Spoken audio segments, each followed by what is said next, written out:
Well, guys, I think it's time to talk about stamps. Yeah, it's that time.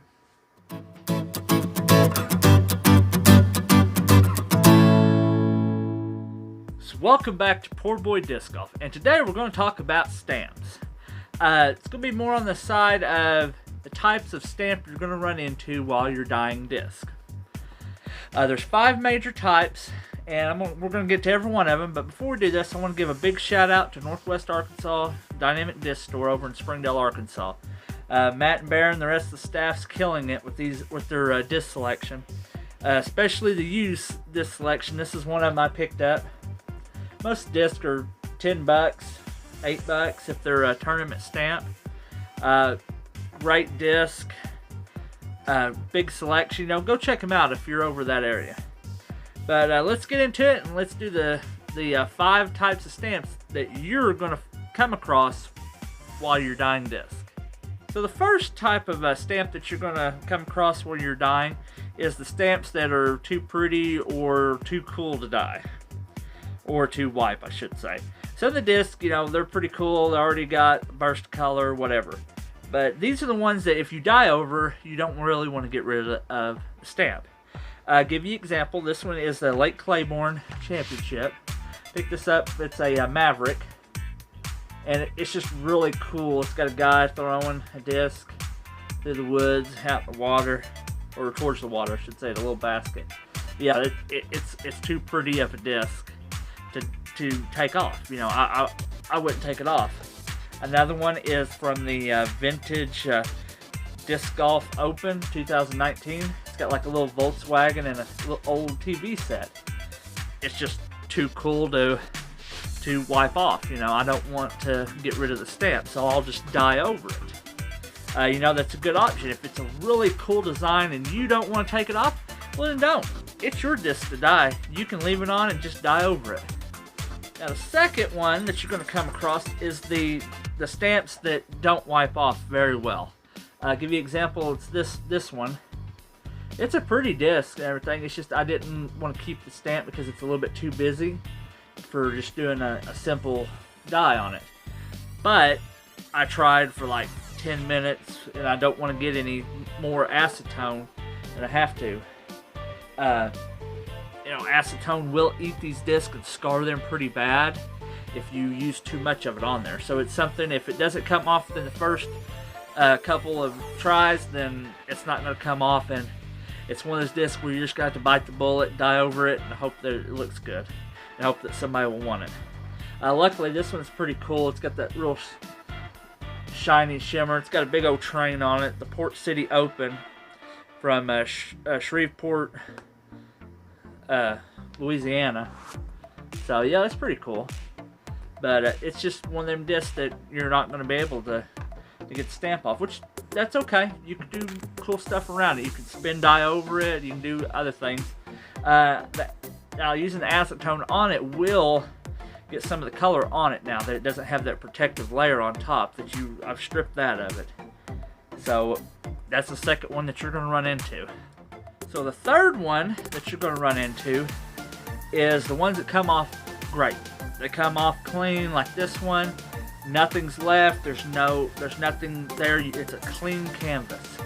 Really like it when they do that, especially on these white discs. That way I can just do a masterpiece on it. There is good plastic that does go off all the way. Most of your premium plastic, it will come off unless it's a really heavy stamp. And we'll get into one of those later, but if you get into one of the really, really thick stamps, it won't come off all the way, and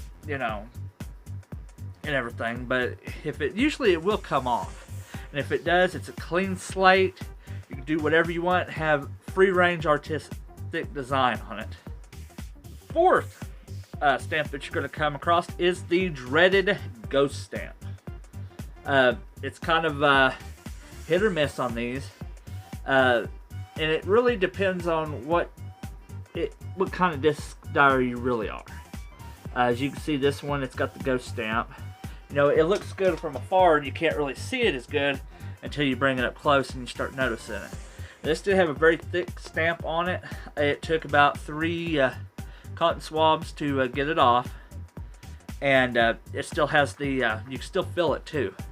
But since it's a kind of a translucent disc, you know, you could really do some really cool stuff with this. You know, lotion dye, you could do a shaving cream dye, you could do some spin dye on it. You know, you could do all kinds of stuff with these. But always remember that this stamp might come through and you might see it as a ghost stamp. So it's kind of one of the, it might work, it might not. If it's a ghost stamp to where it's more translucent, then when you dye it, it'll look really good. But it might go the other direction where you're still going to see it no matter how you dye it. And hey, that's cool, you know.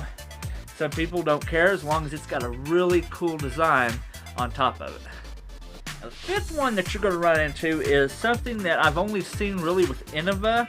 Of course, I haven't dyed every brand yet, but these are the Innova ones, and that's the partial stamp removal. Now, I will say something about these. Innova stamps tend to smear whenever you start taking them off. So if you get a white disc, you're going to have to go back over it and over it and over it a few times to get all the color that the stamp smeared all over the place. But they usually come off really good where you can't see them. There's a little bit of a ghost stamp, but once you dye these, they usually will cover that up and you won't see it again. But yeah, this is the partial one that you're going to see. They're going to remove the like the maker, but keep the what the disc is. They're going to keep what it is, the flight numbers and stuff. Some people like that better than taking the whole disc off. And you know, they might even put some tape around this, or put some Elmer's glue or something over this to keep the stamp. The way it looks just like it came from the factory, and they could do the whole die around it, and then this would stand out and pop. So as a disc dyer, you know, you're going to run into these 5 discs. You know, you're either going to have the ones that come off good, the ones that don't, the ones you don't want to, the partials, or you're going to come off with the ghost stamp. It's part of the game of dyeing disc.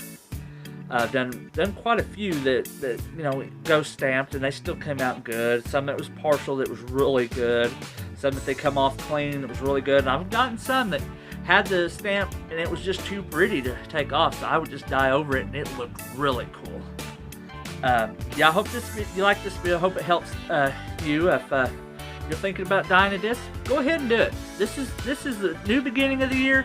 Go ahead and go out and do it. You know, got to take chances in disc golf. That's the whole thing about it. You got to run it basically. And if you like the video, hit that like button down below. If you're not already a subscriber, hit that subscribe button. And as always, this is PoorBoy reminding you to play the sport and grow the sport that is disc golf. Thanks for watching.